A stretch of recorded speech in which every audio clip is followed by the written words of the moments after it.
చెన్నుబోయిన వంశీకృష్ణ యాదవ్ గారు ఈరోజు పరిచయం కాదు. ఇది 2009 నేను యువరాజ్యం అధ్యక్షులుగా ఉన్నప్పుడు ఆ రోజు నుంచి ఉత్తరాంధ్రలో చాలా బలమైన యంగ్ లీడర్, డైనమిక్ లీడర్. ఆ రోజు నాకు ఆయన ప్రత్యక్షంగా ఆయన చూశాను ఆ రోజున. సో యువరాజ్యంలో ఆయనకి ఆ రోజున ఆయన ఆహ్వానించడం జరిగింది.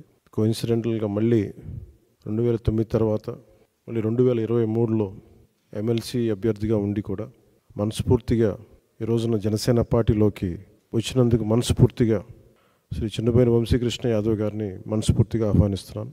వారితో పాటు పార్టీలోకి వచ్చిన మీ నలుగురికి కూడా ప్రత్యేకించి నా హృదయపూర్వక ఆహ్వానం పలుకుతూ ఉన్నాను. నేను 2009 నుంచి వీరిని చూస్తూ ఉన్నాను. చాలామంది ఆ రోజుల్లో ఇంక్లూడింగ్ తెలంగాణలో కూడా చాలామంది యువరాజ్యంలో ఉన్న వ్యక్తులు చాలామంది కీలకమైన నాయకులు అయ్యారు ఈ రోజున, అటు తెలంగాణలోనూ ఇటు ఆంధ్రాలో.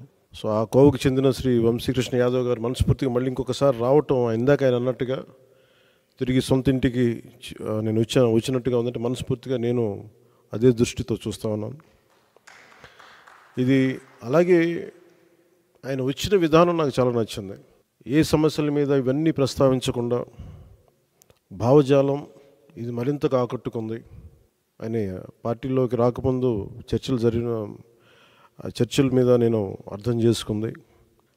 వైఎస్ఆర్సీపీ పాలన గురించి వీటి గురించి ఏమి కాకుండా నేను ప్రత్యేకించి ఇంతకుముందు ఎట్లాగైతే ఆకర్షితున్నాయి నేను 2009లో వచ్చాను. అది కూడా చాలా స్వల్ప తేడాతో ఓడిపోయారు విశాఖ తూర్పు నియోజకవర్గం నుంచి. 2014 కూడా అదే పరిస్థితి. కానీ పోటాపోటీగా మళ్ళీ ఎమ్మెల్సీ ఎన్నికల్లో పోటీపడి గెలిచి ఆ విజయం మరి ఇలాంటి బలమైన నాయకుడిని జనసేనకి మనస్ఫూర్తిగా ఇష్టపడి వచ్చినందుకు ఇంకొక మారు మనస్ఫూర్తిగా ధన్యవాదాలు తెలుపుకుంటూ, ఏ నమ్మకంతో అయితే జనసేనలోకి వచ్చారో మీకు మనస్ఫూర్తిగా నేను వ్యక్తిగతంగా పార్టీ పరంగా భరోసా ఇస్తున్నాను. మీకు అండగా ఉంటాం. మీతో పాటు వచ్చిన మీ అందరికీ కూడా ఈ రోజున కండువాలించిన ప్రతి ఒక్కరు కూడా పేరు పేరున మీరు ఒకళ్ళు ఇద్దరు నాకు ఖచ్చితంగా యువరాజ్యంలో చేశారని అనుకుంటా ఉన్నాను. మీరు చేశారు, దుర్గాప్రసాద్ గారు. సో మీ అందరికీ మరోమారు మనస్ఫూర్తిగా స్వాగతం పలుకుతూ, నేను చూస్తుంది మీకు ఆయనతో పాటు గత దశాబ్దన్నర కాలంగా ఉన్నారు కాబట్టి ఆయనకి ప్రత్యేకించి మీకు చెప్తున్నాను. ఇది ఆయన్ని నేను ఒక నియోజకవర్గం దృష్టితో చూడట్లేదు. అలాంటి బలమైన వ్యక్తులు రాష్ట్రానికి చాలా అవసరం. రాష్ట్ర స్థాయి నాయకుడిగా ఆయన ఎదగాలి. మనస్ఫూర్తిగా దానికి నా వంతు కృషి నేను చేస్తానని మీకు తెలియజేసుకుంటూ, ఆయన నమ్మి మీరు ఇంతకాలం ఆయనతో ఉన్నందుకు మీరు మనస్ఫూర్తిగా భవిష్యత్తులో ఆయనకి మంచి భవిష్యత్తు వేసేలాగా పార్టీ చాలా నిర్మాణాత్మక చర్యలు తీసుకుంటాం.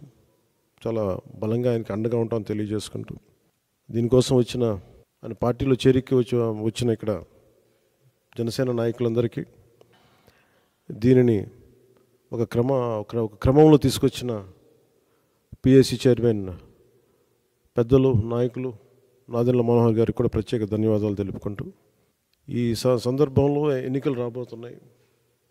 హార్డ్లీ ఒక 70-80 రోజుల్లో ఉన్నాయి.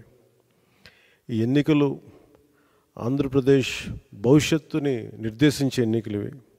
ఏ అభివృద్ధి కోసం అయితే మీరు అందరూ అహిర్నిశలు వైసీపీకి దాదాపు 2014 నుంచి ఆవిర్భావం నుంచి ఆయన పనిచేసిన వ్యక్తి. అంటే మీ అందరి ఆశలు కూడా ఉత్తరాంధ్ర అభివృద్ధి కానీ మీ వ్యక్తిగతంగా మీరు ఎదగడంతో పాటు ఉత్తరాంధ్ర అభివృద్ధి, రాష్ట్ర అభివృద్ధిని ఆకాంక్షించే మీరు చేశారు.